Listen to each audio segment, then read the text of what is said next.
नमस्कार दोस्तों, Manjeet math magic में आपका स्वागत है।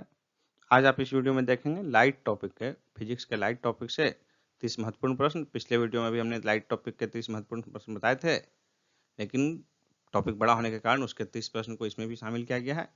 इस वीडियो को शुरू से अंत तक देखिए, पसंद आने पर लाइक करना और शेयर करना ना भूलिएगा। और दोस्तों, यदि आप हमारे चैनल पर पहली बार जुड़े हैं तो हमारे पिछले वीडियोज को भी जरूर देखिए, साथ ही हमारे चैनल को सब्सक्राइब कर लें और बेल आइकन को भी दबा दें। तो चलिए शुरू करते हैं आज का पहला प्रश्न। ट्रैफिक सिग्नल में लाल प्रकाश प्रयुक्त होता है क्योंकि इसका आंसर होगा ऑप्शन ए, इसकी तरंगदैर्ध्य की लंबाई अधिक होती है। लाल रंग का तरंगदैर्ध्य जो है सबसे अधिक होता है, जबकि बैंगनी रंग का तरंगदैर्ध्य सबसे कम होता है। चूंकि प्रकीर्णन जो है तरंगदैर्ध्य के व्युत्क्रमानुपाती होता है, इसलिए लाल रंग सबसे कम प्रकीर्णित होता है। इसके कारण यह दूर तक स्पष्ट रूप से दिखाई पड़ता है, और दूर तक स्पष्ट रूप से दिखाई पड़ने के कारण ही लाल प्रकाश को ही ट्रैफिक सिग्नल में प्रयोग किया जाता है। नेक्स्ट क्वेश्चन है, आकाश नीला दिखाई पड़ता है क्योंकि इसका आंसर होगा ऑप्शन ए, नीले रंग का प्रकीर्णन सबसे अधिक होता है। क्योंकि नीला रंग जो है प्रकीर्णन उसका अधिक होता है लाल रंग की अपेक्षा।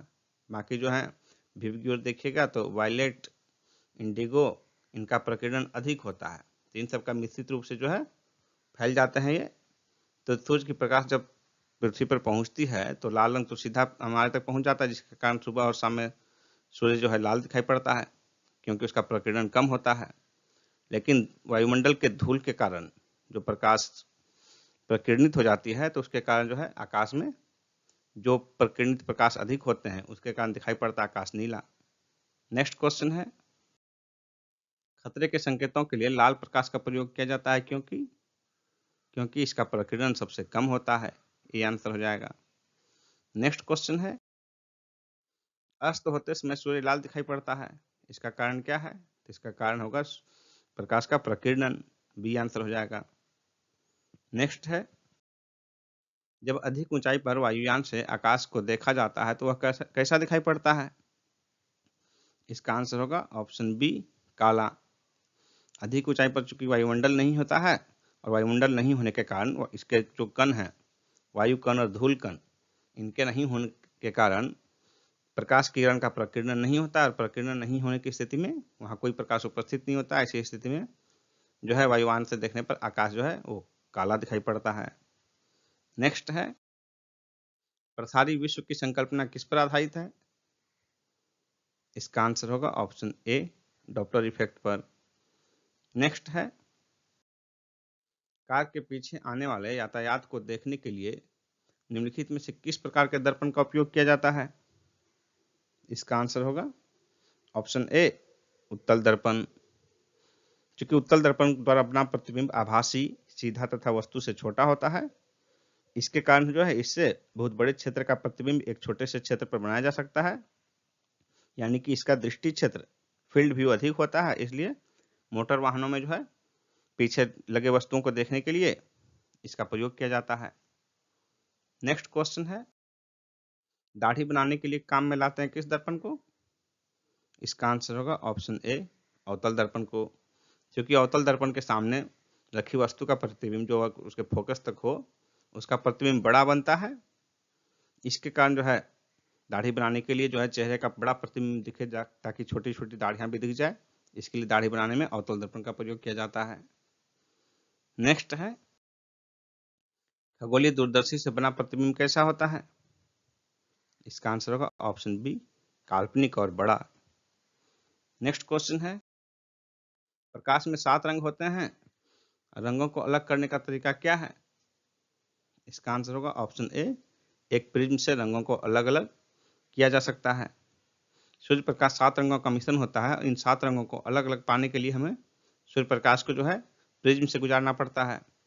प्रिज्म शीशे का होता है, कांच का, और इसमें अलग अलग तरंग के कारण जो है सूर्य के सभी प्रकाश किरणें जो 7 रंगों का मिश्रण होता है वो अलग अलग पर्दे पर उतारी जा सकती हैं। नेक्स्ट क्वेश्चन है, अधोलिखित में से कौन सा रंग इंद्रधनुष के मध्य में दिखाई पड़ता है?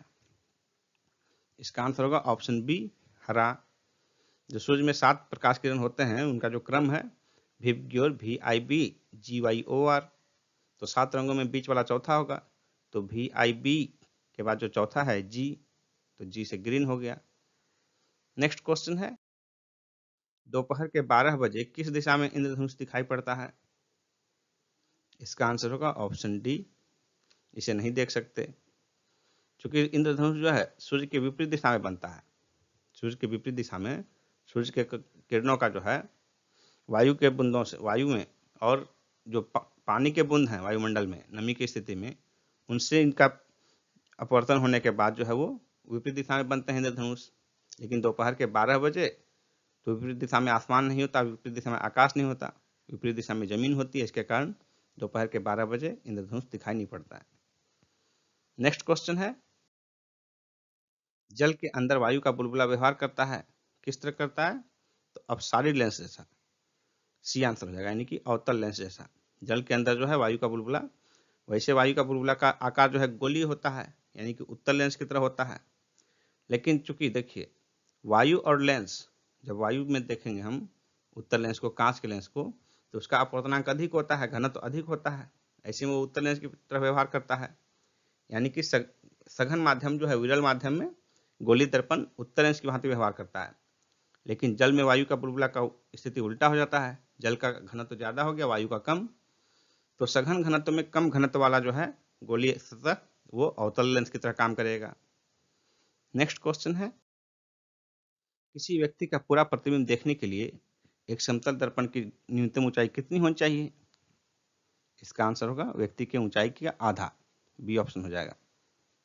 नेक्स्ट है, एक समतल दर्पण की वक्रता त्रिज्या क्या होती है? इसका आंसर होगा ऑप्शन सी, अनंत।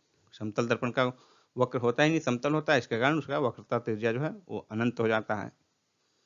नेक्स्ट है, 1.5 मीटर लंबे व्यक्ति को अपना संपूर्ण प्रतिबिंब देखने के लिए आवश्यक दर्पण की न्यूनतम लंबाई कितनी होगी? इसका आंसर होगा ऑप्शन ए, 0.75 मीटर। हम पहले देख चुके हैं कि किसी व्यक्ति का समतल दर्पण में किसी व्यक्ति का पूरा प्रतिबिंब देखने के लिए उसकी जो है दर्पण की लंबाई व्यक्ति की लंबाई की आधी होनी चाहिए।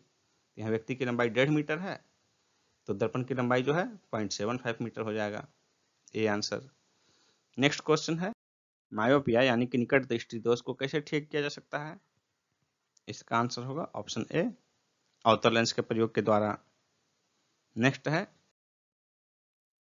आंख का संकेंद्रण होता है, आंख का संकेंद्रण कैसे होता है? इसका आंसर होगा ऑप्शन ए, लेंस की उत्तलता में परिवर्तन के द्वारा। नेक्स्ट क्वेश्चन है, खोज बत्ती यानी कि सर्च लाइट में जो दर्पण प्रयुक्त होता है वह कौन सा दर्पण है?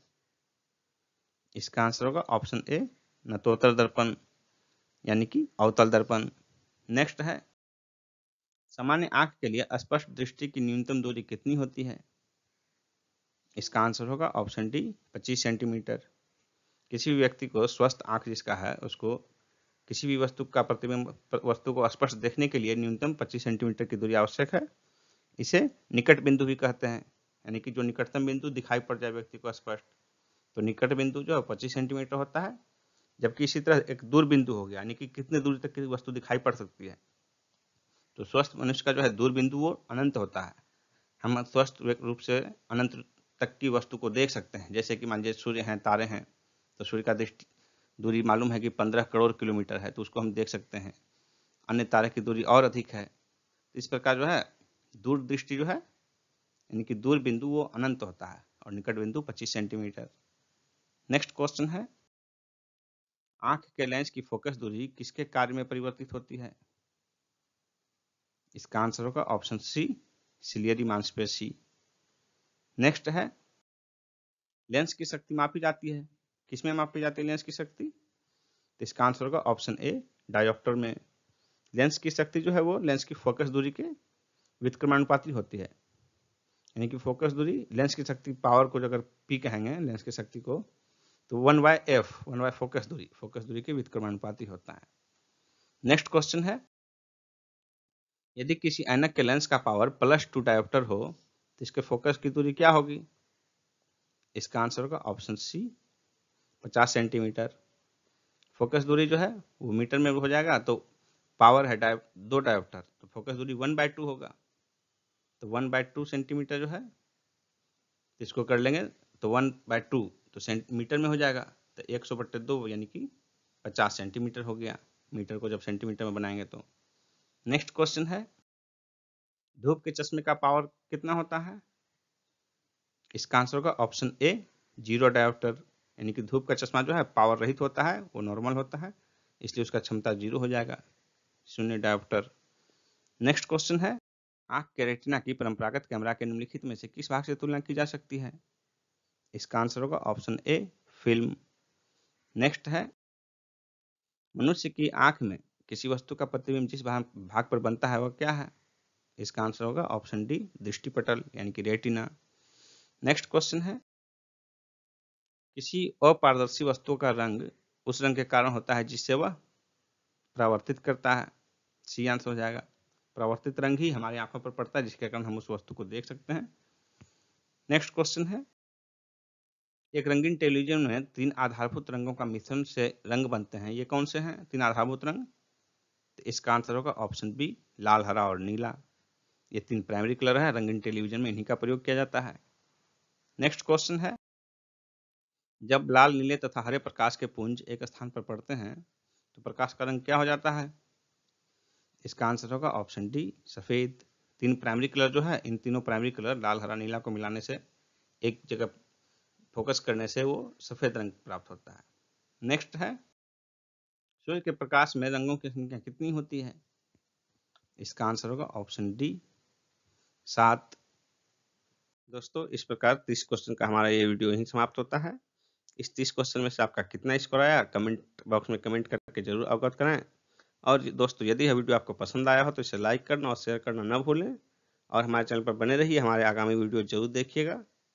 धन्यवाद।